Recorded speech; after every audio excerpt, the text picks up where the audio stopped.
Nii, laupäevane päev siin rahvuskrossil tehtud ja hommiku vabatrenn tegelikult sujus üpriski hästi, et suutsin suhteliselt vabalt sõita, proovida erinevaid liine rajal, sain äkki 16. aja, mis tegelikult ma olin suhteliselt rahul sellega, et vahed olid väiksed ja mehed ees olid nimekad nii-öelda, et sellega olin rahul. Siis oma kvalifikatsioonisõidus me saime 3. puud valida tänu loosile, jälle loosile ja õnnestus ülikõva start teha, et olin stardikuristel 4.–3., et see andis kindlasti väga ilusti kindlust juurde ja esimene ring võtsin Goldenhoffi ka veel ära, et sain 3. tulla üle finišijoone ja siis ma võitlesin seal pundis, et päris nimekate meestega ja andsin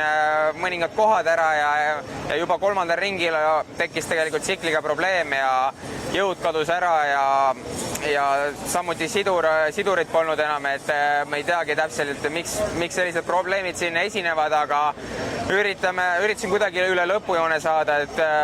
pidin mitu korda tsiklit välja suretama, et tsikkel uuesti üldse liikuma hakkaks ja jõudu oleks ja no, väga kehva oli niimoodi sõita, et üleüldse enesekindlusele kõigele, et kui hüppesse lähed ja et tea, mis tsikkel käitub, siis on ikka väga ebameeldiv sõita, aga üritasin mingisugused punktid vähemalt siis Eestile ära tuua, aga kahjuks nii-öelda oli teistele ka ebaõnne ja jäi meil see finaali kohtana toomata, aga homme on uued võimalused ja me proovime kõik tehnika korda seada, anda oma parima, kindlasti kõik rajale jätta ja šansid on siiski väga tugevad ja olemas, nii et lähme homme rajale ja anname parima. Aitäh kõigile, kes vaatasid, kaasa elavad ja homme on uus päev.